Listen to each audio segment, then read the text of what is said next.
ఉస్మానియా యూనివర్సిటీలో బతుకమ్మ సంబరాలు ఘనంగా నిర్వహించారు. ఈ సంబరాల్లో మంత్రి ధనసరి అనసూయ సీతక్క పాల్గొన్నారు. ఈ సందర్భంగా మంత్రి సీతక్క మాట్లాడుతూ బతుకమ్మ నిర్వహిస్తున్న అందరికీ బతుకమ్మ శుభాకాంక్షలు తెలిపారు. తెలంగాణ సంబరాలను జరుపుకోవాలని మంత్రి సీతక్క సూచించారు.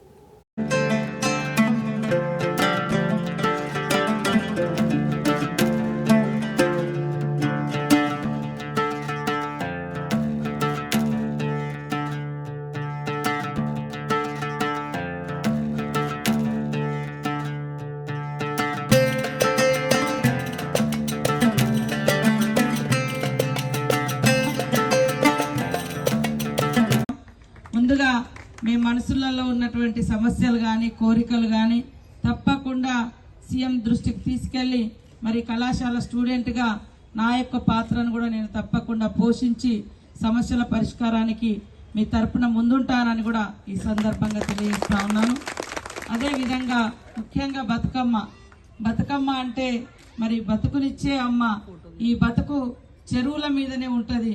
ఇందాక పెద్దలు లక్ష్మీనారాయణ సార్ అన్నట్టుగా ఒకప్పుడు ఎక్కడో గడిల కన్నా కొన్ని చోట్లకే పరిమితమైంది.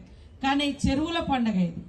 చెరువు దగ్గర ఆడకూతులందరూ మరి చెరువులకు ధన్యవాదాలు తెలుపుకునే పండుగ, చెరువులను పూజించే పండుగ, చెరువులు నిండిన తర్వాత మనం చేసుకునే పండుగ బతుకమ్మ పండుగ. ఇది కొన్ని వందల సంవత్సరాలుగా ఇది మన తెలంగాణ ప్రాంతంలోనే ఉంది అంటే కారణం తెలంగాణ ప్రాంతం అనేది చెరువుల మీద ఆధారపడి బతికే అటువంటి ప్రాంతం.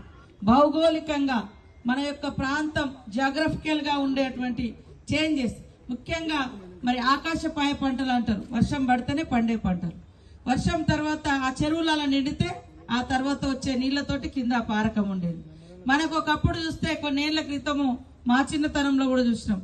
చెరువుల కాడనే పోయి స్నానాలు చేసేది, చెరువుల దగ్గర నుంచే నీళ్లు తీసుకొచ్చేది, చెరువుల కాడ నుంచే మరి వ్యవసాయానికి పంటలకు నీళ్లు అందించేది.